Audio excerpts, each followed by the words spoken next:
제5열의실견분 해설 제3대승정종분과 제4묘행무주분에서는 부처님께서 아상 등의 사상을 버려 그릇된 마음을 항복받고 무주상으로 보리심을 유지하라는 가르침을 주셨습니다.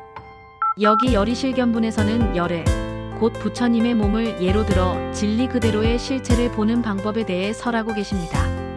대우주의 살림살이, 법계의 실상을 진리대로 이해하고 진리대로 볼 수 있는 방법, 이 무엇인가를 깨우쳐 주신 것입니다. 이제 그 내용을 풀어보겠습니다. 부처님께서 수보리 존자에게 물었습니다. 부처님의 신상은 32가지의 거룩하고 성스러운 모습을 갖추고 있다. 이와 같은 몸의 겉모습을 통하여 참다운 부처를 볼 수 있겠는가? 없습니다. 왜냐하면 겉으로 나타난 신상은 부처님의 참다운 신상이 아니기 때문입니다. 이 가르침을 한마디로 표현하면 상으로 된 것은 참 부처가 아니다는 것입니다. 겉으로 드러난 모습뿐만이 아닙니다. 우리가 듣게 되는 부처님의 말씀, 부처님이라고 확신하는 그 생각까지도 참된 부처가 아니라는 것입니다. 수보리 존자는 이것을 알고 있었습니다. 그래서 상으로는 부처를 볼 수 없다고 답하였고 우리를 위해 다음과 같이 일침을 더 놓았습니다. 부처님께서 말씀하시는 참된 모습은 인간이 상상하거나 추측하거나 생각하거나 볼 수 있거나 말로 표현할 수 있는 것이 아니기 때문에 인간들이 상상하고 추측하고 생각하고 보고 듣는 그 상태에서는 부처님을 볼 수가 없습니다. 왜 부처님과 수보리 존자는 이렇게 말씀하신 것일까요?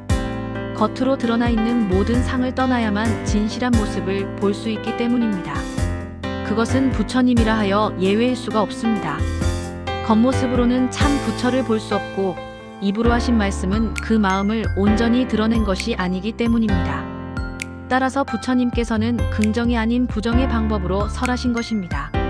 성스러운 부처의 모습도 참된 것이 아니니 부정하라는 것입니다. 나타난 겉모습들을 부정하고 또 부정하여 참된 긍정이 저절로 이루어지도록 한 것입니다. 그럼 언제까지 부정을 해야 하는가? 자신의 학식이나 상식, 상상이나 추측이나 망상을 벗어버릴 때까지 부정을 해야 합니다. 그렇지 않으면 누구나 우상 숭배에 빠져 참된 부처님의 참 진리를 볼 수 없고 참된 깨달음도 이룰 수가 없습니다. 정령상에 머무르지 말라는 금강경의 가르침은 우상 숭배를 하지 말라는 것입니다. 왜 그런가? 우상은 겉모습으로 논할 수 있는 것이 아니라 금강경에서 이야기하는 상 모두가 우상이기 때문입니다. 곧 우리가 한 생각을 낼 때 우상은 벌써 이루어집니다. 우리가 일으키는 한 생각, 하나의 착각이 우상이기 때문에 이 세상에서 우상 숭배에 떨어지지 않는 사람은 거의 없습니다. 진리를 체험하여 시간과 공간, 물질과 영의 굴레를 벗어난 차원에서 사는 사람은 우상 숭배에 떨어지지 않겠지만 그렇지 않은 이는 우상 숭배에 빠져 살 수밖에 없습니다. 불상 앞에서 기도를 드리고 공양 올리는 것은 우상을 숭배하는 것이 아니라는 것을 우리는 알아야 합니다. 진실로 문제가 되는 우상은 마음속에서 망상으로 만들어내는 상이며 이것이 무서운 우상 숭배가 됩니다. 어떤 종교인이든 스스로가 만들어낸 망상에 빠져 편협한 행동을 하게 되면 많은 허물을 범하게 됩니다.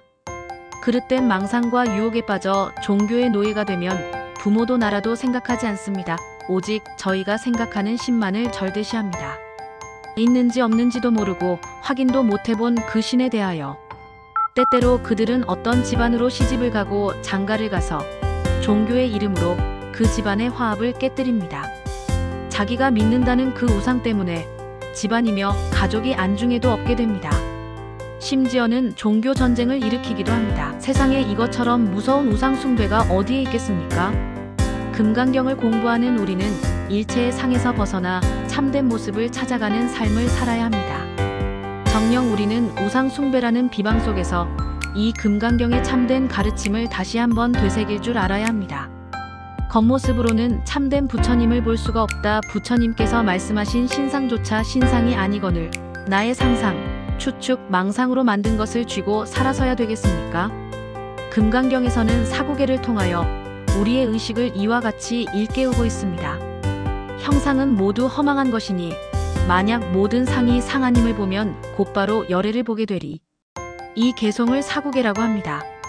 네 구절로 된 개송이라 하여 사구계라 하며 금강경의 핵심적인 가르침을 개성으로 엮어놓은 것이 사구인 것입니다. 이를 풀이해 보겠습니다. 형상은 모두 허망한 것이라는 말씀은 현재 우리가 살고 있는 이 세상에서 나의 학식이나 상식이나 이론으로 알 수 있는 것, 추측하고 생각하는 것, 모양으로 나타나고 소리로 표현되는 모든 상이 헛될 뿐 참되지 않다는 것입니다. 그러므로 모든 상이 상 아님을 보라고 하셨습니다. 이는 학식, 상식, 추측, 생각을 떠나고 모양과 소리를 떠나서 보라는 가르침입니다. 바로 그때 무엇을 보게 됩니까? 진실로 열애를 보게 됩니다. 우리가 보고 듣고 생각하고 아는 것이 진실한 실체가 아니라는 것을 체험할 때 참된 부처님, 곧 대우주의 진실한 모습을 볼 수 있다는 것입니다. 이 사구계에 대해서는 더 이상 해설을 하지 않겠습니다. 왜냐하면 잡된 해설이 이 사구계에 대한 체험을 그릇되게 만들 수 있기 때문입니다. 그리고 이 사계는 반드시 외워야 합니다. 부디 이 사구계의 뜻을 깊이 새기고 자기의 것으로 만들어 부처님과 함께하는 큰 깨달음의 문을 여시기 바랍니다.